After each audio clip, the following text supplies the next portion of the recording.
నమస్తే, welcome to our channel. నేను miss సిరి. షర్మిల గారి దూకుడికి జగన్మోహన్ రెడ్డి గారు బ్రేక్ వేశారా? మరికొద్ది గంటల్లో షర్మిల గారు అరెస్ట్ కాబోతున్నారా? సో ఈ అంశాన్ని మనకు వివరించడానికి మనతో పాటు ఉన్నారు ప్రముఖ సీనియర్ జర్నలిస్ట్ జగదేవ్ గారు. నమస్కారం సార్. నమస్తే. సార్, ఇప్పుడు చూస్తున్నట్టయితే షర్మిల గారు మరికొద్ది గంటల్లో అరెస్ట్ కాబోతున్నారని చెప్పేసి, అంటే కొన్ని ఏవైతే మాట్లాడొద్దో తను మొన్న జరిగిన మే 1 జరిగిన సభలో తను మాట్లాడడం వల్లనే ఇప్పుడు ఈ అరెస్ట్ కారణం అని చెప్పేసి వార్తలు వస్తున్నాయి. ఇందులో ఎంతవరకు వాస్తవం ఉంది సార్? కేసు అయితే ఫైల్ చేశారు. అంటే వైఎస్ వివేకానంద రెడ్డి హత్యకు సంబంధించి గత కొద్ది నెలలుగా వాడివేడి చర్చ జరగడము, అలాగే క్యాన్వాసింగ్లో కూడా దాని గురించి మాట్లాడడము, షర్మిలా గారు అండ్ సునీత గారు, డాక్టర్ సునీత గారు ఇద్దరు కూడా కొంగు పట్టుకొని అర్థించి ఓట్లు అడగడము, ఒకవైపు అవినాష్ రెడ్డి గారికి సంబంధించిన ఆడియో లీక్స్ కానీ లేదంటే హత్యకు సంబంధించిన సాక్ష్యాలు ఏవైతే ఉన్నాయో వాటిని పరోక్షంగా బయటపెట్టడం, ఇవన్నీ చేస్తున్నారు. అంటే ఒక విధంగా స్ట్రైట్ అవే అటాక్ అని అనుకోవచ్చు. సో వీళ్ళు ఏం చేశారంటే జగన్మోహన్ రెడ్డి గారి మీద వీళ్ళు చేసే ప్రధాన ఆరోపణ ఏంటంటే సొంత చిన్నాయన అంటే వివేకానంద రెడ్డి గారి హత్యకు సంబంధించి సిబిఐ దాఖలు చేసిన ఛార్జ్షీట్లో కూడా ఏవైతే వాస్తవాలు వెలుగు చూసాయో వాటన్నిటి బట్టి ఎవరు దోషి ఎవరు నిర్దోషి అని కూడా ఒక నిర్ధారణకు వచ్చింది. అయినా మీరు ఇంకా దోషుల్ని మీ పక్కనే పెట్టుకొని వాళ్ళకి సపోర్ట్ చేస్తున్నారు, వాళ్ళు మీరు వెనకేసుకొస్తున్నారు అనేది వాళ్ళ ప్రధాన ఆరోపణ. జగన్మోహన్ రెడ్డి గారు చేయించారని ఎక్కడ మాట్లాడలేదు. ఈవెన్ ఎవరైతే ఆరోపణలు ఎదుర్కొన్న అవినాష్ రెడ్డి గారి మీద చేశారని కూడా ఎక్కడే లేదు. బట్ అవినాష్ రెడ్డి గారి హస్తం కూడా అందులో ఉంది అనే వీళ్ళ అనుమానం. అంతే కదా. ఇప్పుడు ఈవెన్ సిబిఐ ఛార్జ్షీట్లో దాఖలు చేసినప్పుడు కూడా అవినాష్ రెడ్డి గారు అరెస్ట్ అయిపోతారనే వార్తలు కూడా వచ్చాయి. వాళ్ళ అమ్మగారికి బాగోలేదేమో అనుకొని అక్కడ హాస్పిటల్లో ఉండడము, హాస్పిటల్ చుట్టూ కార్యకర్తలు మూకుమ్మడిగా చేరడము.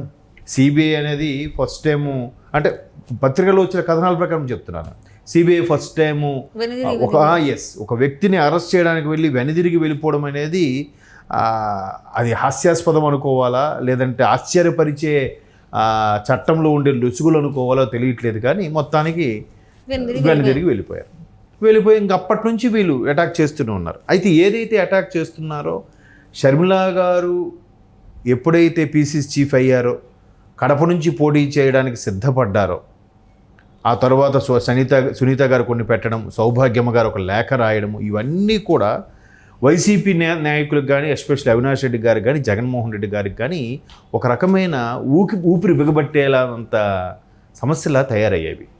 ఇవి తయారైనప్పుడు ప్రతిసారి అదే అంశం మారినప్పుడు అక్కడ ఏంటంటే ఏకంగా మనిషే లేరు కదా. ఇప్పుడు విమర్శలు చేసే వరకు ఓకే, విమర్శలు చేయొచ్చు, వాళ్ళని దుయ్యబట్టచ్చు. ఇప్పుడు ఎలాగో పర్సనల్ లైఫ్లో కూడా వెళ్ళిపోతున్నారుగా, పర్సనల్ లైఫ్లో కూడా వెళ్ళి కూడా చేయొచ్చు. కానీ మనిషినే లేకుండా చేయడం అనేది అది అంతకన్నా పాపం ఇంకోటి ఉంటుంది. సో ఎవరు చంపారనేది క్లారిటీ అయితే ఇంకా లేదు. ఆల్రెడీ దస్తగిరి లాంటి వ్యక్తులు అప్రూవల్గా మారారు, చాలామంది అభియోగాలు ఎదుర్కొంటున్నారు, కొంతమంది బెయిల్ మీద ఉన్నారు, ఇంకొంతమంది బెయిల్ కోసం పోరాడుతున్నారు, ఇన్ని నడుస్తున్నాయి. అయితే ఇవన్నీ జరుగుతున్నప్పుడు వాళ్ళు అరే ఇదంతా షర్మిలా గారికి మైలేజ్ అయిపోయే ఛాన్స్ ఉంది, షర్మిలా గారికి ప్లస్ అయిపోతుంది కాబట్టి ఈవెన్ చెక్ పెట్టాలి అనే ఉద్దేశంలో వాళ్ళు కోర్టులో ఇది తీసుకొచ్చారు. ఆ మధ్యకాలంలో మీకు గుర్తుందో లేదో ఒక సన్యాసి ఆయన పర్సనల్ వ్యవహారం ఏదో చిన్న వీడియో బయటకు వస్తే దాని మీద ఎవరు ఏ మీడియాలో కానీ ఎక్కడ కానీ చర్చించకూడదని చెప్పి కోర్టు నుంచి తెచ్చుకున్నాడు ఆర్డర్. సో ఇప్పుడు వీళ్ళు కూడా వివేకానంద రెడ్డి హత్యకు సంబంధించి మాట్లాడకూడదని కోర్టు నుంచి ఒకటి తెచ్చుకున్నారు. ఎందుకు? ప్రతిసారి ఆ అంశం మీద మాట్లాడుతుంటే అది క్లియర్గా అర్థమైపోతుంది, ప్రజలందరూ కూడా అర్థమైపోయిందమ్మా. ఆల్మోస్ట్ నేను మొన్న ఆంధ్రాలో ఒక మిత్రుడితో మాట్లాడితే ఆయన ఒక కంపెనీకి ఆల్మోస్ట్ ఆయనతో మాట్లాడితే ఏముంది బాసు అని క్యాజువల్గా మాట్లాడుతూ వివేకం సినిమా చూసిన తర్వాత నాకు చాలా వరకు స్ట్రైక్ అయ్యింది అన్నాడు. అంటే వివేకం సినిమా ఆల్మోస్ట్ నిజ జీవితం నిజంగా జరిగిన దానికి చాలా దగ్గరగానే ఉంది.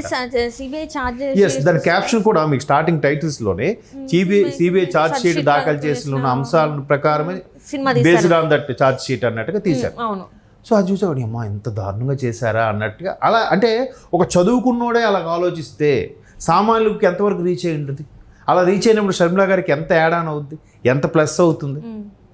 పైగా రాజశేఖర రెడ్డి గారి బిడ్డ, పైగా స్వస్థలం, సొంత జిల్లాలో పార్లమెంటుకి పోటీ చేస్తున్నారు ఆవిడ.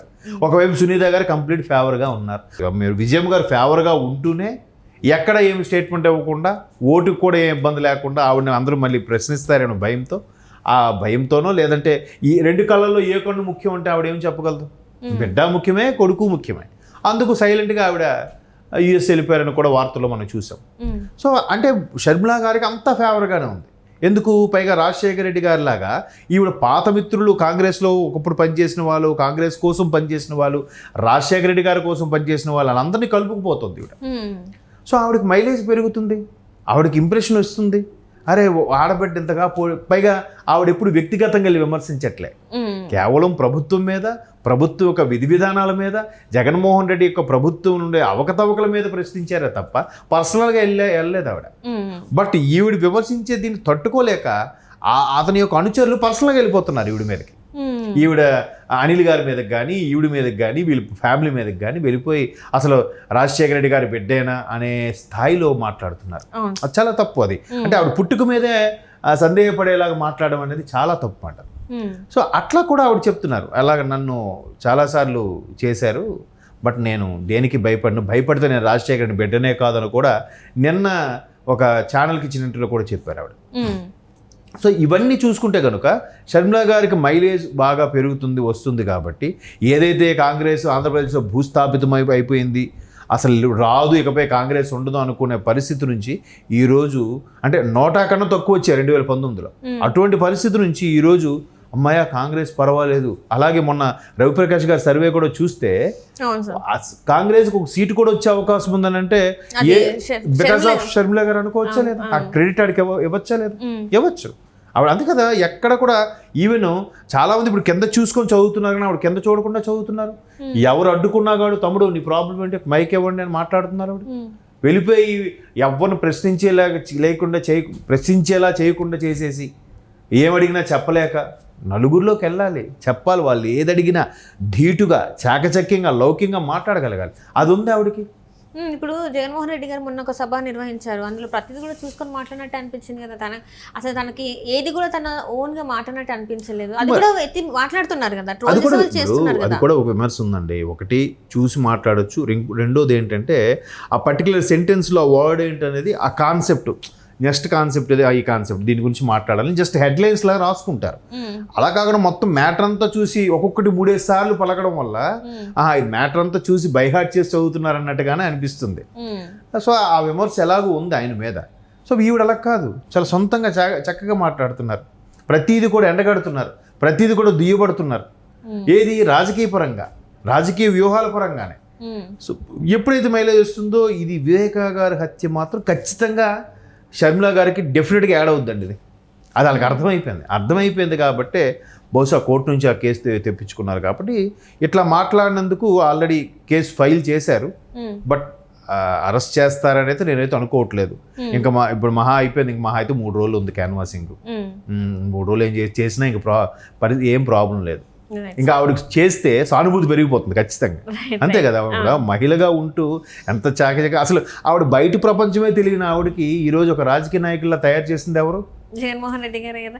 తన వేళ్ళతోని తనకన్నే పొడుచుకున్న విధంగా అయిపోయింది. మంచి మాట చెప్పారు. Right, thank you so much. Thanks అమ్మా.